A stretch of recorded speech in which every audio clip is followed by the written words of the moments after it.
तो संभल पर जमकर सियासत हो रही है। उसी बीच आपको बता दें कि समाजवादी पार्टी के नेता आज संभल जाएंगे। संभल जाने का ऐलान कर दिया गया। इसको लेकर पुलिस ने सुरक्षा के कड़े और पुख्ता इंतजाम किए हैं, क्योंकि अब संभल सर्वे को लेकर जबरदस्त तरीके से सियासत देखने को मिल रही है। सपा नेताओं का आज संभल जाने का ऐलान है। संभल में नेताओं की एंट्री पर बैन लगा हुआ है। बैन के बाद भी सपा नेताओं ने संभल जाने का ऐलान किया है और हिंसा पर रिपोर्ट तैयार करने के लिए समाजवादी पार्टी की टीम आज संभल जाएगी। आपको बता दें कि नेता प्रतिपक्ष माता प्रसाद के नेतृत्व में टीम आज संभल जाएगी। लेकिन उससे पहले दो तस्वीरें आपको दिखा रहे हैं। एक तरफ जहां समाजवादी पार्टी के नेताओं ने संभल जाने का प्लान बनाया है, ऐलान कर दिया गया है, तो दूसरी तस्वीर आपको दिखा रहे हैं संभल में नेताओं की एंट्री पर बैन है। लेकिन इसके बावजूद भी सियासत किस तरीके से अब रंग लेती हुई नजर आ रही है, आप खुद समझ सकते हैं, क्योंकि समाजवादी पार्टी के नेताओं ने कहा है कि वो संभल जाएंगे और हिंसा हुई है, हिंसा किस कारणों से हुई है इसकी रिपोर्ट तैयार की जाएगी। लेकिन बार बार प्रशासन की तरफ से ये कहा गया है कि संभल आने पर पूरी तरीके से बैन है, खास करके जो बाहर से नेता आएंगे। तो समाजवादी पार्टी लगातार जिद पर अड़ी हुई है संभल जाने के लिए। और इसी बीच बड़ी खबर आपको बता दें, समाजवादी पार्टी नेताओं को संभल जाने से रोकने की पूरी तैयारी कर ली गई है। लखनऊ में माता प्रसाद पांडे के घर पुलिस तैनात की गई है। नेता प्रतिपक्ष हैं और इन्हीं के नेतृत्व में संभल कूच की तैयारी की गई है। लेकिन इधर प्रशासन भी अलर्ट मोड पर है। ये तस्वीरें आपको लखनऊ की दिखा रहे हैं। माता प्रसाद पांडे के घर की तस्वीरें हैं, जहां पर पुलिस की तैनाती की गई है ताकि माहौल संभल का ना बिगड़ सके, क्योंकि संभल इस समय तनाव की स्थिति में है। ऐसे में हर चीज को कंट्रोल करने की कोशिश लगातार की जा रही है। कल सुप्रीम कोर्ट में सुनवाई भी हुई थी। और लेकिन ये तस्वीरें आपको दिखा रहे हैं माता प्रसाद पांडे के घर पुलिस तैनात है। संभल में जो 5 लोगों की मौत हुई है, उनके परिवार के लोगों से हम लोग मिलेंगे। इसके अलावा जो बहुत से लोग घायल हैं, अस्पताल में हैं, पुलिस कस्टडी में हैं, उनसे मिलेंगे और वहाँ पर शांति और अमन कायम करने का प्रयास करेंगे। और संभल जाकर के वहाँ पर जो पीड़ित लोग हैं, जिनके साथ अन्याय हुआ है, उनसे मिलने का काम करेंगे। और जतिन हमारे साथ संभल से जुड़ चुके हैं। जतिन, देखिए संभल में टेंशन का माहौल बना हुआ है, लेकिन दूसरी तरफ समाजवादी पार्टी के नेताओं ने ऐलान कर दिया है संभल जाने का। क्या जरूरी है अभी संभल जाना? क्या 10 दिन के बाद संभल नहीं जा सकते हैं नेता? क्या सियासत इस पर करनी जरूरी हो गई है? आज बिल्कुल देखिए एडमिनिस्ट्रेशन के हिसाब से तो अभी ज़रूरी नहीं है, क्योंकि बहुत मुश्किल से संभल में शांति जो बहाल है वो की गई है। अगर कोई भी पॉलिटिकल पार्टीज यहाँ पर आती है और लोगों से मिलती है, तो कहीं ना कहीं 24 तारीख को जैसी परिस्थिति हुई, उसी आधार पर परिस्थिति होने की आशंका एडमिनिस्ट्रेशन को है। और यही कारण है कि 10 दिन और एक्सटेंड कर दिया गया, यानी कि 10 दिसंबर तक कोई भी आउटसाइडर संभल में दाखिल नहीं होगा और किसी से मिलेगा नहीं। एडमिनिस्ट्रेशन का साफ तौर पर यह कहना है हर एक पॉलिटिकल पार्टी से कि आप अगर आना चाहते हैं तो 10 दिन बाद, जब माहौल थोड़ा शांत हो जाए, लोग इस पूरे हादसे से उभर पाए, उसके बाद आप आके मिलिए। एडमिनिस्ट्रेशन खुद ले जाएगा और आप जिनसे भी मिलना चाहेंगे उन सबसे मिलवाएगा। लेकिन अभी माहौल बहुत मुश्किल से शांत किया गया है। कल जुमे की नमाज को लेकर भी जिस तरीके से हमने आपको तस्वीरें दिखाई थी कि एडमिनिस्ट्रेशन अलर्ट था, लेकिन इसी बीच जिस तरीके से समाजवादी पार्टी का आह्वान है कि 15 सदस्यीय टीम आज संभल पहुंचेगी, जिसको देखते हुए माता प्रसाद जो कि समाजवादी पार्टी के वरिष्ठ नेता है, उनके घर के बाहर सिक्योरिटी कड़ी कर दी गई है। एडमिनिस्ट्रेशन का कहना है कि लगातार उनको ये समझाया जाएगा पहले कि आप इस तरीके से माहौल खराब ना करें, संभल ना जाए, और जब उचित समय होगा तो एडमिनिस्ट्रेशन खुद आपके और आपके पूरे डेलीगेशन को संभल ले जाएगा और जिनसे भी आप मिलना चाहेंगे उनसे मुलाकात करवाई जाएगी। अब देखना होगा, क्योंकि दिन जैसे जैसे आगे बढ़ेगा, जाहिर सी बात है, तो माता प्रसाद जो कि समाजवादी पार्टी के नेता है, वो कल मुखर होकर बोल रहे थे कि वो जरूर जाएंगे। आपको याद होगा 24 तारीख को हिंसा हुई, उसके बाद से ही 6 दिन का जो एक तरीके से पाबंदियां हैं वो लगा दी गई थी। आज 30 तारीख तक उसकी डेडलाइन थी, लेकिन एडमिनिस्ट्रेशन ने कल ये फैसला ले लिया कि 10 दिसंबर तक किसी भी आउटसाइडर्स को अब संभल में प्रवेश जो है वो नहीं दिया जाएगा। और उसी डायरेक्शन को, क्योंकि डीएम के ये डायरेक्शन है, उसको अब जो एडमिनिस्ट्रेशन है वो फॉलो करता हुआ नजर आएगा। तो कहीं ना कहीं आज संभल में स्थिति मैं आपको बता दूं कि शांतिपूर्ण है। इंटरनेट को बहाल कर दिया गया है। 163 अभी भी इंपोज की गई है और वो अगले आदेश तक इंपोज रहेगी, यानी कि संभल में 4 से ज्यादा लोग एक जगह पर इकट्ठे नहीं हो सकते। तो आप आप ऐसे ही समझिए कि अगर समाजवादी पार्टी का डेलीगेशन आता है तो कहीं ना कहीं वो 163 का वायलेशन करेगा, और अगर ऐसी परिस्थिति उठती है तो एडमिनिस्ट्रेशन का कहना है कि जो भी उचित कानून के तहत कार्रवाई होगी वो कार्रवाई एडमिनिस्ट्रेशन करने को लेकर बाध्य रहेगा। जी बिल्कुल जतिन, बड़ी बात आप कह रहे हैं, बहुत बहुत शुक्रिया हमारे साथ जुड़ने के लिए। तो देखिए, लेकिन लगातार ये देखा जा रहा है कि संभल में माहौल ना बिगड़े, इसीलिए प्रशासन ने किसी भी नेता को संभल पहुंचने के लिए बिल्कुल रोक लगा दी है। लेकिन समाजवादी पार्टी के मुखिया अखिलेश यादव लगातार अपने नेताओं को संभल भेजने की जिद पर अड़े हुए हैं, और समाजवादी पार्टी की तरफ से ये साफ साफ कर दिया गया है कि किसी भी हालत में वो संभल जाकर वहां पर लोगों से मुलाकात करने वाले हैं। रिपोर्ट आपको दिखाते हैं।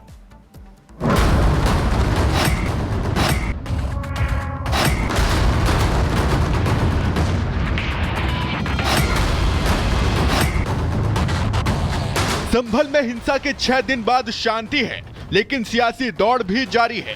संभल पुलिस नेताओं से कह रही है कि अभी कोई भी संभल ना आओ, क्योंकि नेताओं के संभल आने से माहौल बिगड़ सकता है।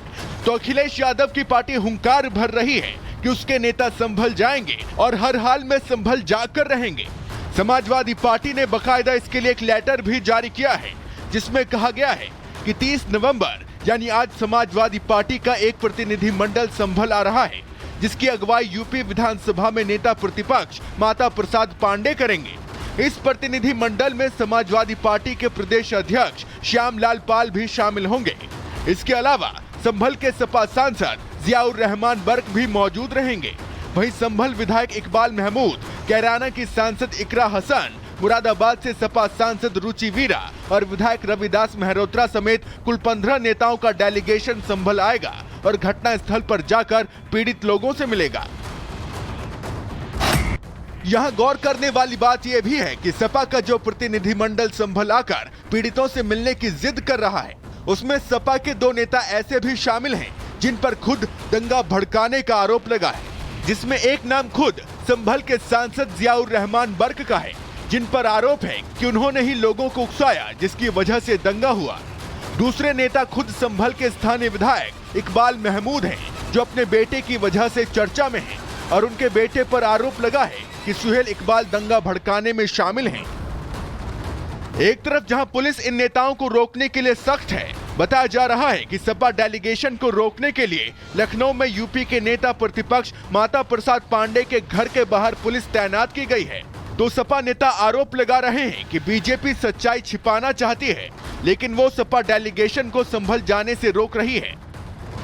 भारतीय जनता पार्टी यह चाहती है कि हर शहर संभल बन जाए और पूरे देश में सांप्रदायिक तनाव, दंगा और हिंसा हो।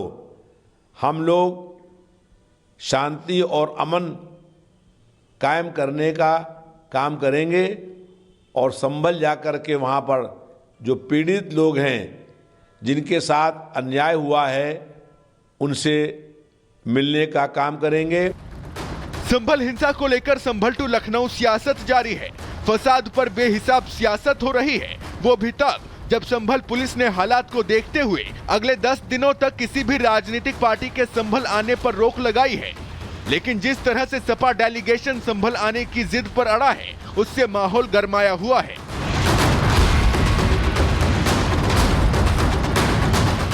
Bureau report, Republic Bharat.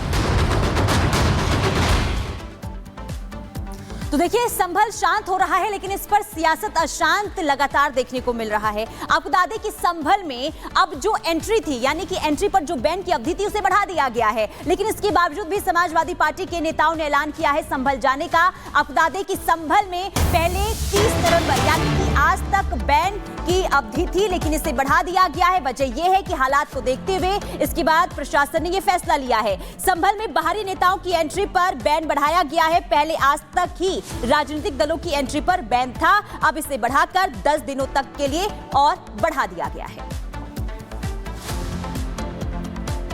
तो संभल अभी इस समय शांत है, लेकिन समाजवादी पार्टी अशांत क्यों नजर आ रही है यहाँ पर? क्योंकि अखिलेश यादव लगातार अपने नेताओं को वहां भेजना चाहते हैं। क्यों, ये आपको बताते हैं। देखिए, समाजवादी पार्टी के 15 सदस्यीय डेलीगेशन का संभल जाने का ऐलान किया गया है।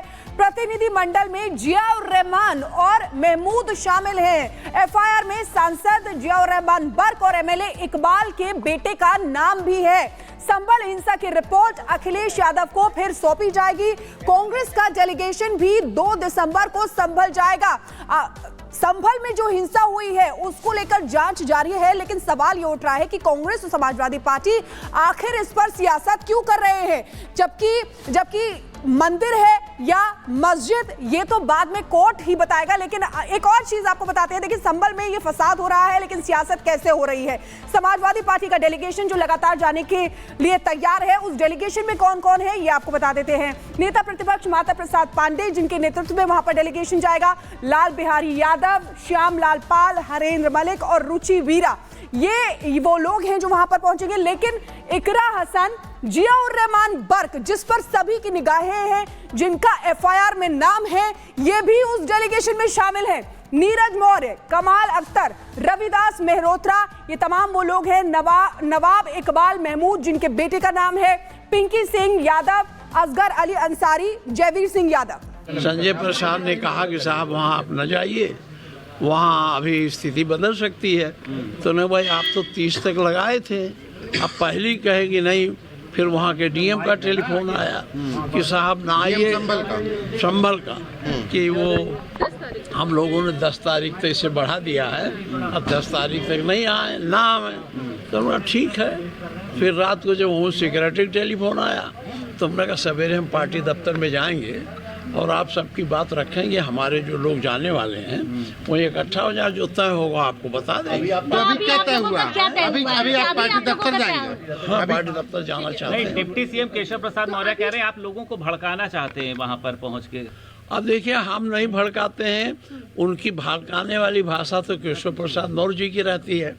और अगर वहाँ प्रेस जा सकता है, प्रेस के लोग जा सकते हैं, वो बात जो प्रेस बताती है वहाँ, वो बात अगर हम कहते हैं तो कैसे लोग भड़क जाएंगे। तो घर छावनी में आप लोगों ने अखिलेश यादव को बताया कि आप लोग तब भी जाएंगे अगर जैसे मान लीजिए पार्टी नेतृत्व। देखिए, इनका तरीका ये है, इनको एक नोटिस देनी चाहिए हमको कि आप नहीं जाएंगे। तो इन्होंने न तो कोई नोटिस दिया, केवल पुलिस लगा दिया। बहराइच जाना था तो बहराइच डीएम ने बाकायदे एक नोटिस जारी किया था मेरे नाम से कि ये परिस्थितियां आप बने ना आ सकते। तो इन्होंने तो कुछ किया नहीं। अभी